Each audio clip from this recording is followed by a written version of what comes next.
안녕하십니까. 저는 경상국립대병원 비뇨의학과 현재석 교수입니다.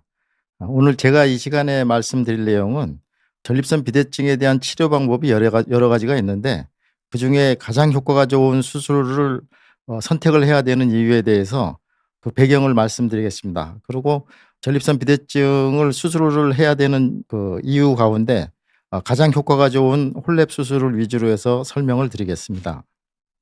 먼저 전립선이라는 게 뭔지에 대해서 설명을 드리겠습니다. 전립선은 방광 밑에 밤알 만한 크기의 분비샘입니다. 남자들이 성생활을 할 때 정액을 만들어내는 기관이고요. 이게 남성 호르몬에 의해서 나이가 들면서 계속적으로 이게 비대가 되기 때문에 전립선 비대증을 일으키게 되고요. 이게 점점 커지면은 이게 소변을 막게 돼서 배뇨곤란 증상을 일으키게 됩니다. 일반적으로 젊은 사람들의 전립선 크기는 호도 크기 정도, 밤 크기 정도인 20cc 정도인데 이게 나이가 들면서 점점 남성 호르몬의 자극을 받기 때문에 이게 비대해지면서 대개 한 50 대에는 한 30g 정도, 대개 골프공 정도, 50 대, 60 대에는 골프공 정도 크기가 되고요. 한 70 대에는 귤 크기 한 34cc 정도가 되는데 이렇게 지속적으로 커짐에 따라서 소변 보는 가운데 소변줄을 막기 때문에 배뇨곤란 증상을 일으키게 됩니다. 여기 보이는 그림이 전립선 비대증을 아주 대표적으로 나타내는 그림인데요. 방광 밑에 있는 전립선 가운데로 소변줄이 이렇게 내려가는데 이게 나이가 들면서 점점 커지게 되면 이 전립선이 밖으로도 커지지만 이 전립선 내로 통과하는 요도를 막게 됨으로써 이 요도를 막으면 소변이 자연적으로 배뇨가 원활하게 되지 않겠죠. 그럼으로써 모든 증상이 생기는 것을 이제 전립선 비대증이라고 그러고 그로 인해서 배뇨곤란, 야뇨증, 빈뇨증, 잔뇨감 이런 것들이 생기는 게 대표적인 전립선 비대증의 증상입니다. 이 폐쇄된 전립선을 방광 안에서 내시경으로 보면요. 이런 식으로 아주 물리적으로 명확하게 폐쇄가 되어 있는 소견을 볼 수가 있습니다. 이렇게 물리적으로 명확하게 폐쇄가 되어 있는 전립선을 우리가 일반적으로 약을 먹고서 대개는 이걸 해소를 하려고 약을 대개는 투여하는 경우가 많은데 이게 물리적인 폐쇄이기 때문에 약으로 해결이 되지가 않습니다. 그래서 저는 지론이 전립선 비대증은 반드시 수술로서 해결을 해야 된다는 지론을 가지고 있습니다. 그렇지만 대부분의 비뇨기과 선생님들조차도 처음에 왔을 때 대개 수술을 권유하는 경우보다는 약물 치료를 권유하는 경우가 많고 우리가 요새 홈쇼핑이나 이런 여러 가지 광고 매체에서 이런 전립선 비대증에 대한 건강기능식품이 너무 과대 광고가 조금 돼 있는 경향이 있어서 수술하는 거는 후유증이 있다, 무슨 성기능 장애가 있다, 요실금이 있다, 이런 일부 사람들이 느끼는 그런 후유증을 너무 과대 생산을 해서 대부분의 환자들이 약물을 복용하고 있는데요. 약물 복용은 근본적인 해결은 아니라고 생각이 됩니다. 전립선 치료에는 이게 두 가지 방법이 있습니다. 크게 약물 치료하고 수술적 요법이 있고요. 이거는 굳이 전립선 비대증 치료에 국한되지 않고 모든 인간이 가지고 있는 모든 병에 대한 치료가 대개는 이 두 가지 방법으로 해결할 수가 있습니다. 약물 치료하고 크게 수술적 요법인데요. 근데 약물 치료라는 거는 근본적인 치료가 아니고 대개는 케어, 영어로 하면 케어, 이게 우리말로 하면 관리죠. 근본적인 치료가 아니고 관리를 하는 형태를 얘기하게 됩니다. 고혈압이나 대표적인 게 고혈압, 당뇨, 말기암 환자, 전립선 비대증도 여기에 해당되고요. 이런 것들은 약을 투여하는 동안에는 혈압도 떨어지고 당뇨도 조절되고 말기암 같은 경우에는 암의 진행을 느리고 증상을 조금 더 완화할 수 있고 전립선 비대증도 마찬가지지만 그렇게 치료할 수 있는 방법이 있는데 이게 완치가 되는 건 아니죠, 약물을 투여한다고. 고혈압 환자들이 약을 먹다가 약을 끊으면 바로 혈압이 올라가고요. 당뇨 환자도 약을 투여하다가 약을 끊으면 바로 혈당이 올라가게 됩니다. 말기암 환자도 말기암을 항암 치료를 한다든지 이렇게 하다가 끊으면 곧바로 이제 암이 진행이 돼서 아주 말기가 더 심해지는 경향이 있고 전립선 비대증도 똑같은 이치입니다. 전립선 비대증을 약을 투여하고 있을 때는 배뇨곤란 증상도 조금 호전이 되고 그러지만 이게 근본적인 치료가 되지는 않고요. 특히 더 문제가 되는 거는 전립선 비대증은 아까도 설명을 드렸지만 이게 나이가 들수록 점점 커지는 현상을 보이기 때문에 이게 약물을 투여하더라도 어느 정도 시간이 되면 고 약물 용량에서는 효과가 좀 떨어질 수가 있고 좀 더 심해지면 용량을 조금 더 올려야 되는데 용량을 또 무한정으로 올릴 수가 없기 때문에 약물요법에 한계가 있습니다. 그래서 수술요법이 필요한데 수술요법은 개념이 큐어, 우리말로 하면 완치 개념이죠. 이 맹장염 앓고 있는 환자들이 맹장을 잘라내고 맹장염이 생긴 거를 수술적 요법으로 잘라내면 그 이후에는 뭐 맹장염을 따로 치료하지 않겠죠. 우리 피부나 이런 데 생긴 종기 같은 거 고름이 생기면 그걸 칼로 째고 고름을 다 짜내고 항생제를 써서 치료를 하면 그다음에 종기가 다시 뭐 생길 때까지는 그 종기에 대해서 치료를 하지 않겠죠. 초기암도 마찬가지죠. 위암 초기거나 간암 초기거나 이렇게 수술로서 제거가 가능하면 그 수술해서 완치를 시키면 그다음에는 더 이상 약을 쓸 일도 없고 더 그 병 때문에 괴로움을 받을 일도 없고 그 병을 더 관심을 가질 일이 없죠. 제가 생각하는 전립선 비대증도 똑같은 개념입니다. 전립선 비대증을 약물로서 계속 치료해서 평생 약물을 먹는 것보다는 수술이 가능하면 수술을 해서 약물 투여를 중단하는 게 훨씬 더 좋지 않겠습니까? 수술을 하면 약물 투여를 중단할 수가 있습니다. 그렇기 때문에 훨씬 더 이렇게 수술하는 게 약물 투여를 하는 것보다 훨씬 더 효과가 좋지 않을까 생각이 됩니다. 그래서 오늘 제가 설명할 주 내용인 전립선 비대증을 수술로 치료해야 되는 이유는 여기 지금 써 있는 것 같이 약물요법은 처음에는 효과가 있습니다. 효과가 있는데 효과가 있으면 그러면은 언제까지 약을 먹어야 되느냐? 평생 먹어야 됩니다, 약을. 되게 전립선 비대증이라는 게 50대 초반, 50대 중반 이렇게 60대부터 오기 시작하는데 요새 평균 한 85세까지 산다고 치면 뭐 60대부터 약을 먹기 시작하면 한 25년을 계속 먹어야 되는 거고요. 약을 25년 동안 먹는 것보다는 수술을 해서 한 방에 약을 끊고 25년을 사는 게 낫지 않겠습니까? 그리고 약을 투여를 하면 그 약물을 장기간 투여하는 것으로 인한 부작용이 반드시 따라오게 되어 있습니다. 이게 간독성일 수도 있고 대개는 고혈압 전립선 비대증 약제들이 혈압 저하나 또는 성기능 장애가 조금 나타날 수 있는 부작용이 있습니다. 그리고 약을 오래 쓰다 보면 약물 치료로 인한 한계가 있습니다. 약이 아까도 말씀드렸지만 전립선 비대증은 죽을 때까지 계속 진행형 질환으로 점점 커지기 때문에 계속적으로 약물 용량을 올릴 수가 없습니다. 그래서 어느 정도 시기가 되면 뭐 그 약에도 잘 듣지 않고 증상은 더 악화되는 그런 현상을 가져오게 되고요.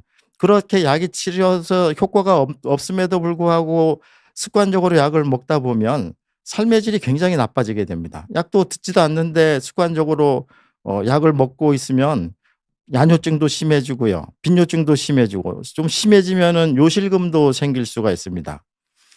대개는 제가 환자들이 오면 그런 식으로 예를 들거든요. 고혈압 환자가 120이 80의 정상인데 혈압이 200이 되는데도 자기는 약을 먹고 있으니까 혈압이 200이 되는 거는 아무 상관하지 않는다는 얘기죠. 내가 약을 먹고 있으니까 위안을 삼는 거죠. 당뇨병 환자들이 혈당이 120 이하가 돼야 되는데 식전 혈당이 180이 된단 말이죠. 180이 되는데도 나는 당뇨병 약을 계속 먹고 있기 때문에 당뇨병에 대한 더 이상의 관리는 필요 없다. 뭐 이렇게 생각을 하시는 거하고 똑같은 이치죠. 전립선 약을 먹고 있음에도 불구하고 전립선 비대증으로 인한 증상이 개선되지 않음에도 불구하고 나는 더 약을 먹고 있으니까 뭐 더 이상 할 게 없다. 뭐 이렇게 생각하고 평생 그 효과도 없는 약을 붙들고서 살고 계시는 분들이 있는데 그런 분들에게서는 저는 과감하게 수술을 해서 증상도 개선되고 약도 끊고 지내시는 게 어떤가 이렇게 권유를 드립니다. 그리고 전립선 비대증을 이렇게 그냥 놔두면 구조적 기능적으로 합병증이 생깁니다. 이게 소변을 잘 못 보게 되면 신장에 무리가 가면 수신증이 생기기도 하고 신장 기능이 떨어지기도 하고요. 방광도 너무 계속 오랫동안 힘을 줘서 방광 근육을 쓰다 보면 방광 근육이 굉장히 비후가 되고 만성 염증이 생기고 그러면 방광이 굉장히 탄력이 좋은 고무풍선이 돼야 되는데 이게 만성 염증이 자꾸 반복적으로 하다 보면 이게 방광 기능이 뻣뻣해집니다. 그래서 고무풍선이 돼야 되는데 이게 방광이 심해지면 아주 심해지면 플라스틱이나 비닐백 같은 그런 저장 효과만 있고 짜는 효과가 없게 됩니다. 이제 그렇게 돼서 방광 기능이 소실되고 나서야 이제는 약도 더 이상 안 들으니까 수술해 달라 뭐 이렇게 오시는 분들도 간혹 있습니다. 그리고 수술해야 되는 가장 좋은 이유는 약물 치료에 효과가 있으면 수술 치료는 훨씬 더 효과가 있는 겁니다. 약을 먹어서 전립선에 막힌 부분을 벌리고 있으면 그거를 도려내 가지고 구멍을 크게 만들면 얼마나 효과가 좋겠습니까? 그래서 훨씬 더 임상적으로도 효과가 뛰어나기 때문에 수술적 치료를 하는 게 훨씬 더 좋고요. 그리고 가장 좋은 거는 수술 후에는 대부분의 환자가 약물 치료를 중단합니다. 제가 이 수술 치료 중에 제일 좋은 방법이라고 하는 홀랩 치료를 환자들을 대상으로 제가 1000케이스 이상을 했는데요. 1000케이스 이상 환자들을 제가 데이터를 내 봤더니 수술 이후에 약물을 투여하는 군이 2%밖에 안 됩니다. 2% 환자들도 대부분의 환자들이 전립선 비대증 약물을 투여하는 게 아니라 이 수술 시기를 놓쳐 가지고 방광 근육이 퇴화가 와서 그 방광 기능을 보존하는 역할을 대개는 쓰고요. 수술한 이후에 대개는 전립선 비대증 약은 대부분은 끊습니다. 그리고 말씀드린 것 같이 투여를 중단하기 때문에 완치가 가능하고요. 그 수술 비용은 이 홀랩 수술이라는 거는 100% 건강보험이 되기 때문에 대개 2박 3 일로 수술을 끝나고요.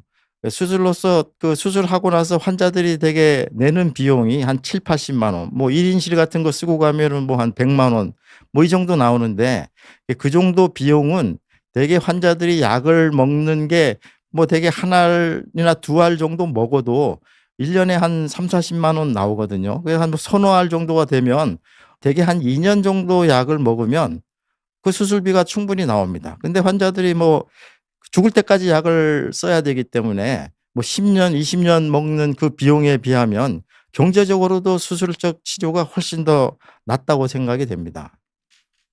수술하는 방법은 개복 수술하거나 그러는 게 아니고요. 홀랩 수술은 레이저를 이용을 해서 이용을 하는 수술이기 때문에 지금 그림에서 보시는 것 같이 방광으로 내시경을 넣어서 이렇게 내시경을 넣어서 전립선 막힌 부위까지 내시경이 들어가면 그 전립선 내시경 끝에 이렇게 레이저 칼이 나와 있습니다. 레이저 칼이 이 막힌 부분을 도려내는 게 이제 홀랩 수술입니다. 홀랩 수술은 지금 이렇게 보시는 것 같이 막힌 부분을 이게 전립선을 다 드러내는 게 아니고요. 이게 전립선을 다 드러내게 되면 전립선이 관략근 역할도 하고 성기능에도 관련이 있기 때문에 대개 전립선 암이 있는 경우에 수술하고 나면 조금 요실금이 생기기도 하고 성기능 장애가 문제가 되기도 하는데 이거는 전립선을 다 드러내는 게 아니라 관략근이나 이런 거는 손을 대지 않기 때문에 요실금이나 이런 거는 생기지가 않습니다. 그래서 안에 막힌 부분만 이렇게 뚫어내는 거고요. 이 수술이 이게 수술 전하고 수술 후를 아주 대표적으로 나타내는 사진인데요. 왼쪽에 수술 전 사진이 전립선이 한 60g 정도가 되면 대부분의 환자들이 이렇게 막힌 모습을 보입니다. 이거 수술을 해서 오른쪽 같이 구멍을 이렇게 내주면 평생 약을 먹을 일이 없죠. 그 왼쪽에 여기 지금 전립선이 이렇게 막혀 있는데 이걸 약을 먹고 여기를 벌리는 거는 물리적으로 한계가 있습니다. 제 생각에는 여기를 뭐 스프링을 중간에 껴놔도 잘 벌어지지가 않을 것 같아요. 그걸 약이 대신할 수 있겠습니까? 혹시 효과가 있더라도 이걸 평생을 먹어야 되는데 뭐하러 평생을 먹겠습니까? 여기를 이렇게 막힌 부분을 다 도려내서 이렇게 구멍을 내주면 약을 먹을 일이 없지 않습니까? 평생 약을 먹을 일이 없지 않습니까? 재발을 하려 그러면 이만큼 커진 게 다시 약이 이 정도 다시 재발을 하려 그러면 뭐 이론적으로 한 30-40년 걸리지 않겠습니까? 대개 한 60대 70대에 수술해서 30-40년 후에 재발한다 그러면 뭐 110 살인데 그때 가서 재발하는 걸 걱정하는 게 무슨 의미가 있겠습니까? 요게 MRI 사진을 찍어 보면 수술 전후의 모양을 아주 대표적으로 잘 나타내고 있는데요. 이게 전립선이 이렇게 있는데 방광이 요렇게 있고요. 여기 전립선이 있고 여기 요도가 이게 소변 나오는 길이 요렇게 있는데 이게 수술을 하면 요 알맹이를 쏙 빼버리는 겁니다. 요 알맹이를 쏙 빼버리면 그 뺀 자리가 이제 소변 나가는 길이 만들어져서 요도가 만들어지기 때문에 이게 막힐 일이 없겠죠. 지금은 이거를 약을 먹어서 이거를 강제적으로 벌리는 데는데 이게 한계가 있지 않겠습니까? 설사 효과가 있더라도 평생 먹어야 되고 약에 효과가 있으면 이런 식으로 뚫어 놓으면 얼마나 더 효과가 있겠습니까? 그리고 수술해서 이렇게 뚫어 놓으면 더 이상 약을 먹을 필요가 없는데 뭐 수술을 주저할 이유가 없을까라고 생각이 됩니다. 폴랩 수술의 기본 개념은 아까 말씀드렸지만 전립선 암 같으면 전립선 자체를 다 드러내야 됩니다. 뭐 위암이 있으면 위를 다 드러내서 식도를 이제 소장에다가 붙여 놓는 수술을 해야 되겠죠. 그런 식으로 전립선 암이 있으면 전립선을 다 드러내서 전립선을 빼고 중간에 요도를 이렇게 바로 붙여야 됐기 때문에 요실금도 생길 수 있고 뭐 그 성기능도 조금 문제가 있을 수 있는데 이거는 그런 개념은 아니고요. 껍데기는 놔두고 알맹이만 쏙 빼내는 개념이기 때문에 이게 주위에 페니스로 가는 신경을 건드릴 수도 없고요. 관략근을 건드리지도 않기 때문에 되게 후유증이 그렇게 남는 수술 방법이 아닙니다. 이거 제가 수술하는 영상을 간단하게 한번 보여서 설명을 드리겠습니다. 이게 보시면은 그 내시경이 들어가서 레이저로 수술하기 때문에 그 자리에서 바로 지혈이 되고 절개가 되기 때문에 수술이 그렇게 그 피가 많이 나거나 그렇게 하는 수술이 아니고요. 수술 시간도 대개 60g 정도 같으면은 한 30-40분 내에 되게 끝나고 길어야 한 1시간 정도 이내로 되게 수술을 마칠 수가 있습니다. 그래서 입원 기간은 되게 2박 3일이 걸리고요. 수술하기 전날 입원해야 되고 그다음 날 입원해 가지고 마취를 해서 수술을 하기 때문에 그날은 퇴원 못 하고요.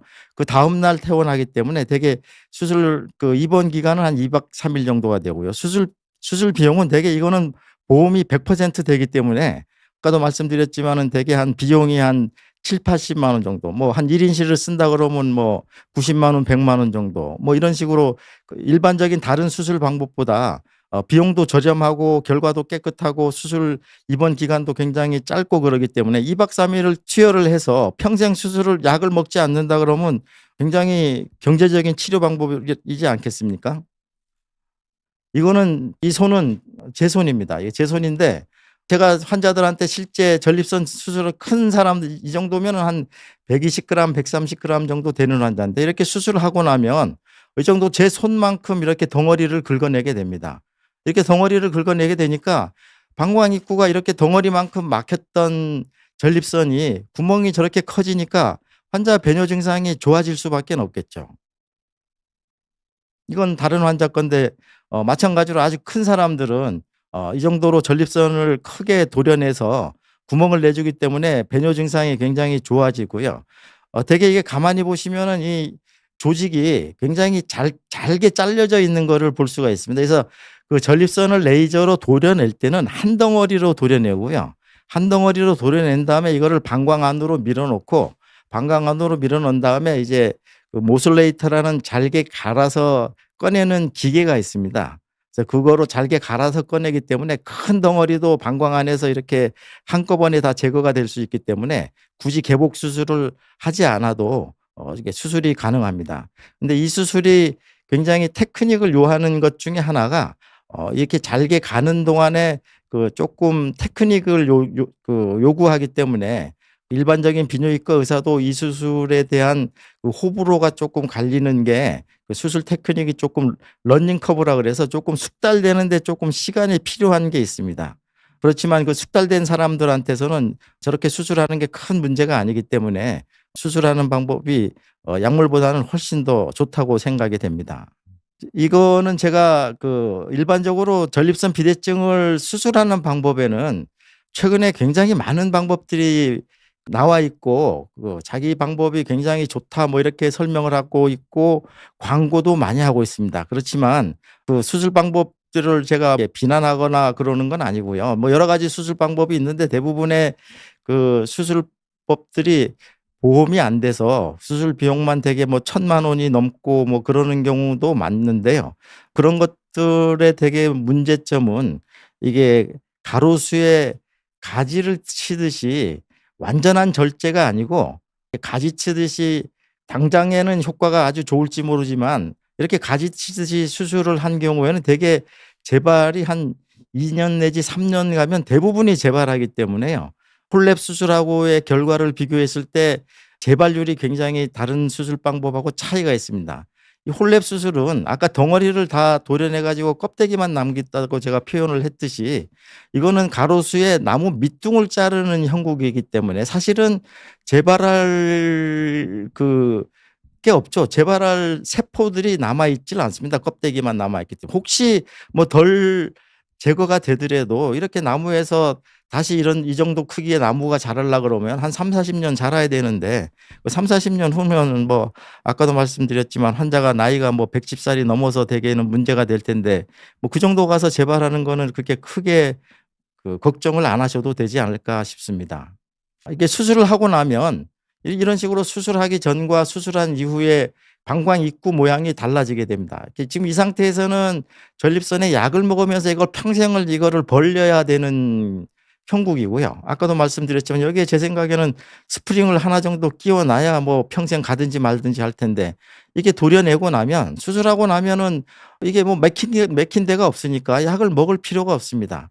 근데 이게 수술 시기를 놓쳐서 방광의 기능이 많이 떨어지고 난 다음에 수술을 받게 되면 그거는 방광에 대한 문제가 있기 때문에 그 방광을 치료하는 약을 투여를 할 수가 있습니다. 그거는 전립선 비대증이 약이 아니기 때문에 전립선 비대증은 수술하게 되면 대개 약을 다 끊게 됩니다.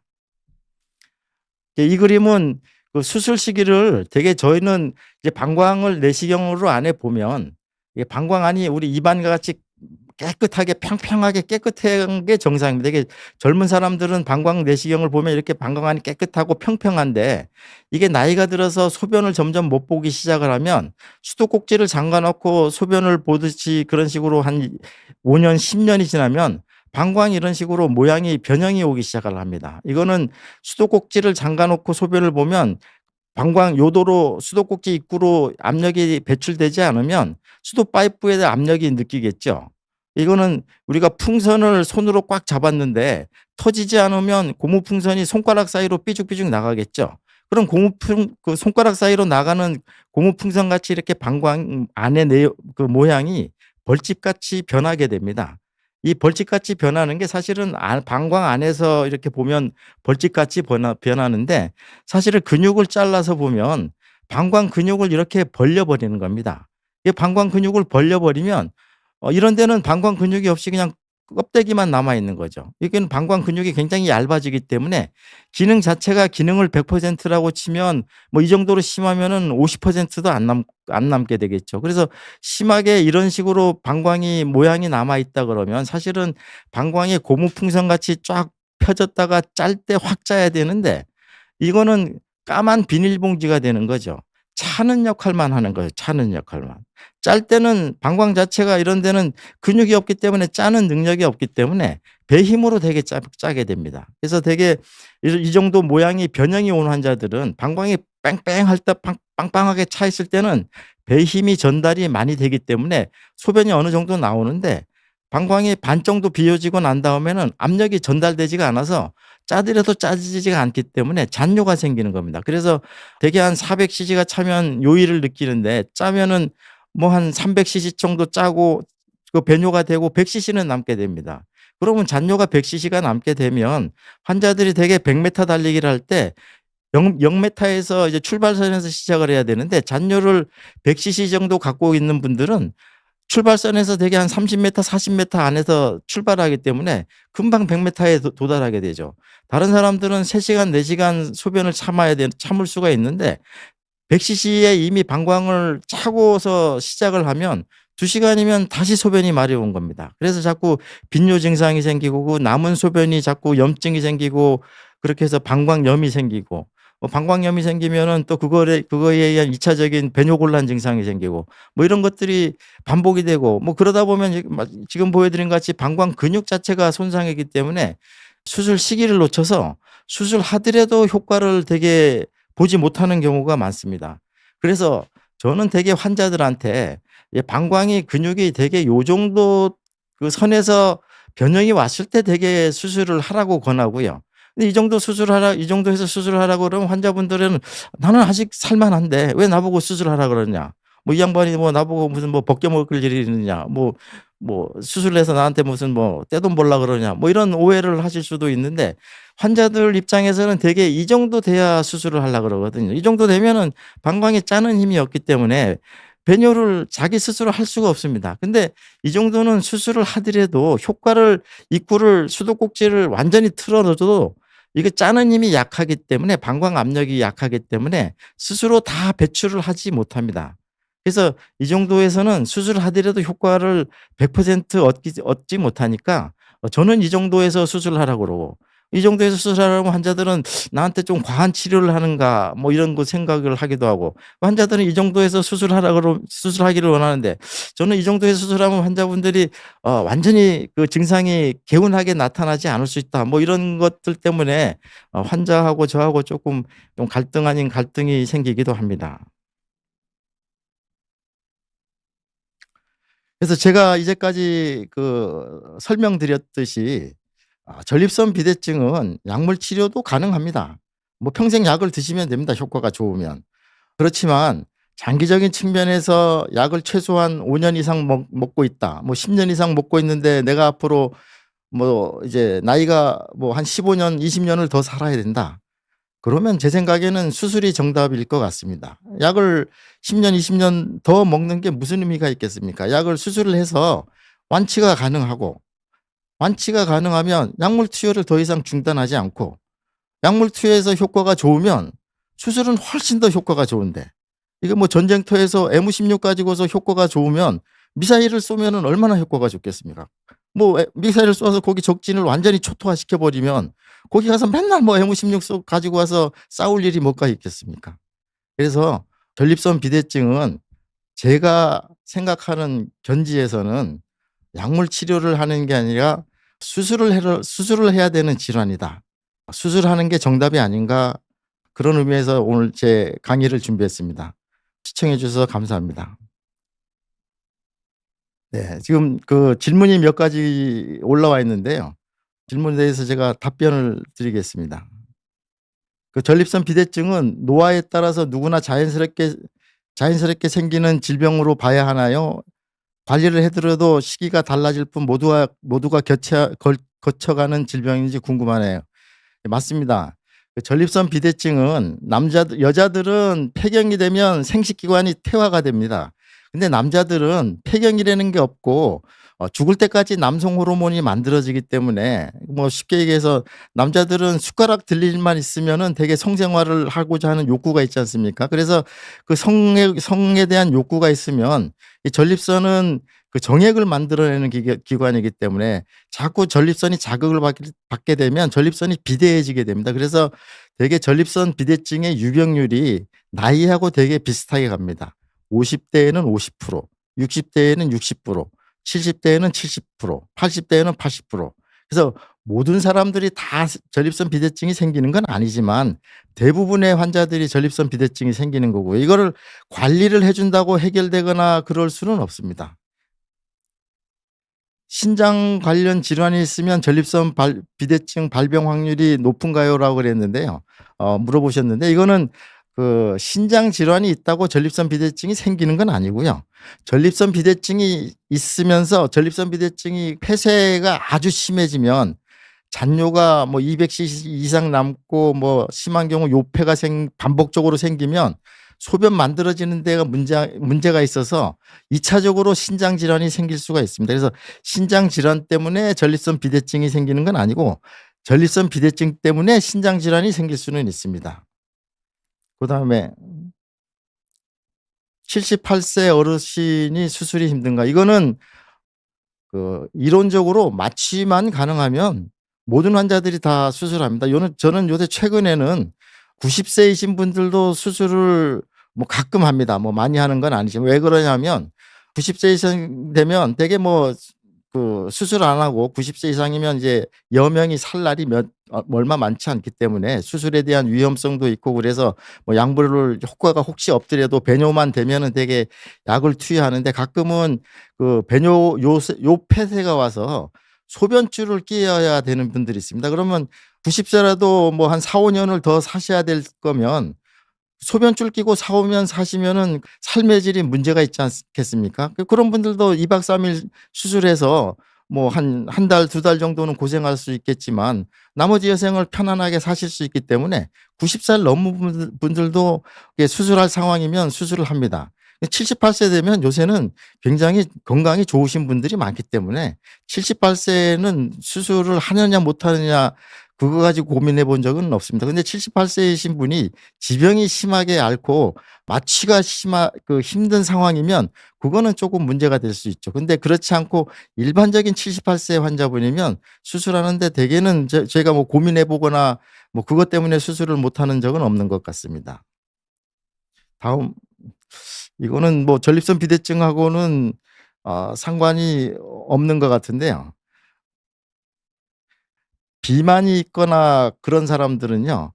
이게 전립선 비대증이 상관은 없는데 비만이 심한 사람들은 이제 피하 지방에서 남성 호르몬이 에스트로겐이라고 여성 호르몬으로 많이 만들어집니다. 그렇기 때문에 비만한 사람들은 오히려 전립선이 커지는 속도가 일반적인 환자 사람들보다는 조금 늦어질 수가 있습니다. 그래서 오히려 그 비만한 사람들은 전립선 문제보다는 뭐 성기능이나 이런 것들이 더 고민일 수가 있지 전립선 문제가 더 악화되거나 그럴 가능성은 좀 적을 것 같습니다.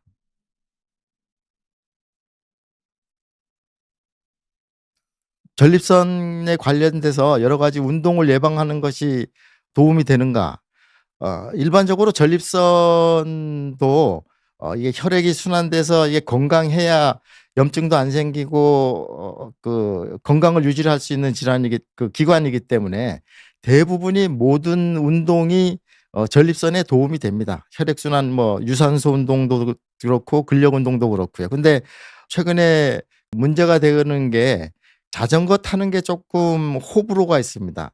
자전거가 안장을 이용해서 자전거를 타기 때문에 안장에 밀착되는 부분이 회음부고 그 회음부에 전립선이 있기 때문에 안장을 너무 오래 전립선을 자전거를 너무 오래 타는 경우에는 그 회음부가 압박이 돼서 혈액 순환이 조금 지연이 되기 때문에 그게 문제가 돼서 전립선이 자전거 타는 게 전립선에 안 좋다 뭐 이런 말들이 나오는데 이게 시작은 이게 전립선 자전거를 이제 전문적으로 타는 자전거 선수들이 문제가 있습니다. 자전거 선수들은 굉장히 운동을 많이 하는데도 불구하고 배뇨곤란 증상이 있고 왜 그런가 봤더니 이런 회음부에 자꾸 전립선이 자극이 돼서 만성 전립선 염도 심하고 전립선에 혈액 순환이 자꾸 안 되는 그런 일들이 있기 때문에 그런 게 조금 호불호가 갈리는데 일반인이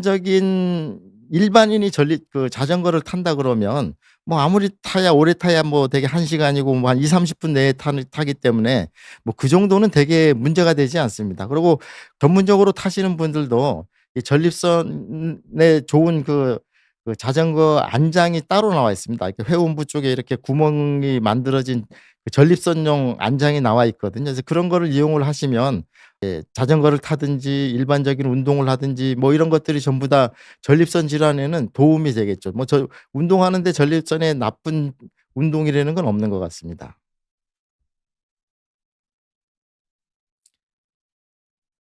어느 증상이 어느 때 수술을 하는지요?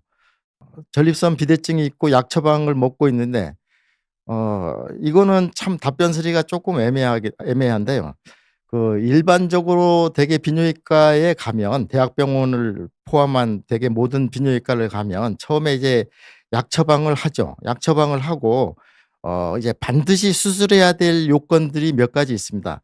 요폐가 왔다든지 뭐 신장이 기능이 이상이 있다든지 또는 방광에 반복적인 염증이 생긴다든지 또는 방광 안에 돌이 생긴다든지 또는 뭐 이 전립선 비대증으로 혈뇨가 있다든지 또는 아주 소변 속도가 약해져서 우리가 이제 대학병원에 가면 컴퓨터로 소변 속도를 측정하는 게 있는데 대개는 소변 속도가 초당 20cc 이상이 나와야 되는데 최소한 15cc 이상은 나와야 되는데 뭐 대개 10cc 이상 초당 10cc 이하가 나오면 대개 수술을 권유를 그때 되면 이제 수술을 생각을 하게 되는데요.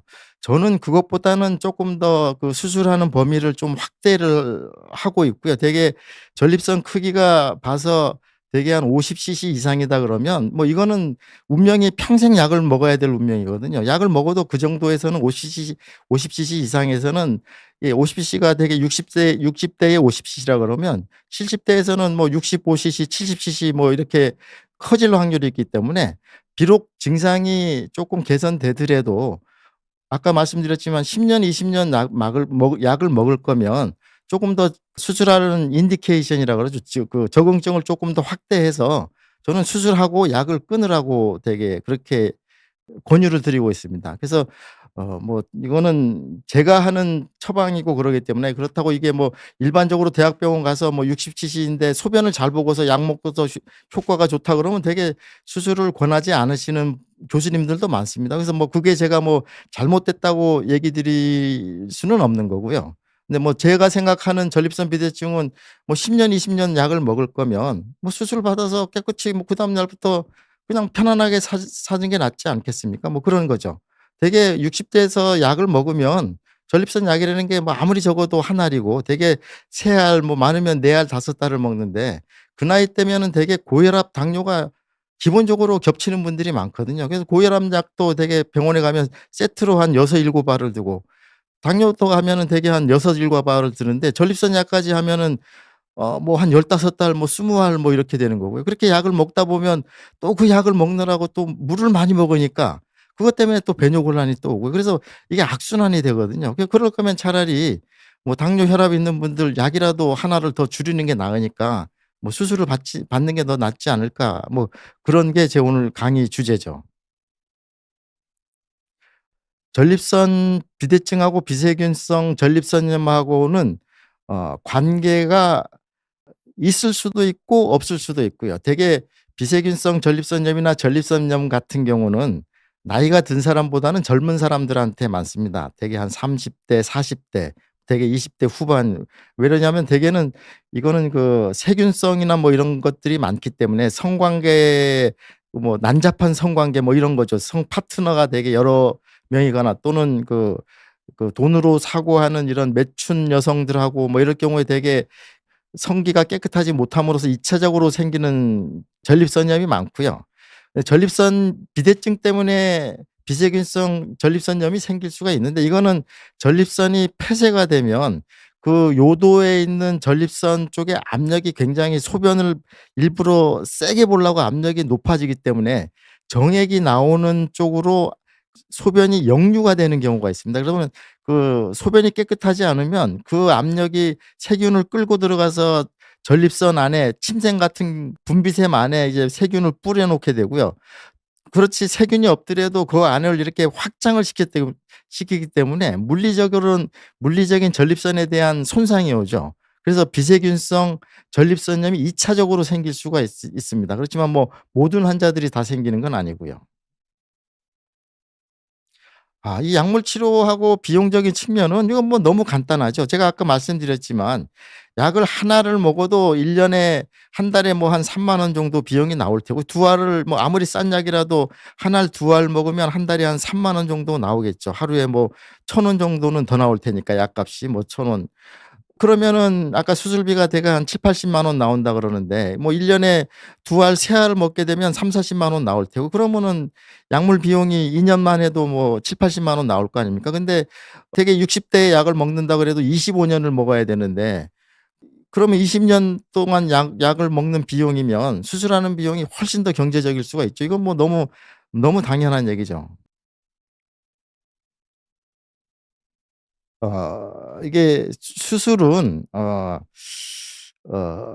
이게 쪼끔 그 예민한 문제입니다. 수술을 이제 권하는데 어떤 수술 방법이 좋으냐 하는 그 아카데믹한 학문적인 거는 제가 말씀드린 홀랩이 현재까지는 가장 좋은 수술 방법으로 되어 있습니다. 되게 최근에 나온 여러 가지 수술 방법들이 되게 효과를 비교할 때 홀랩 수술하고 거의 뭐 삐까삐까하다 뭐 속된 말로 뭐 견줘서 별로 그렇게 뒤처지지 않는다.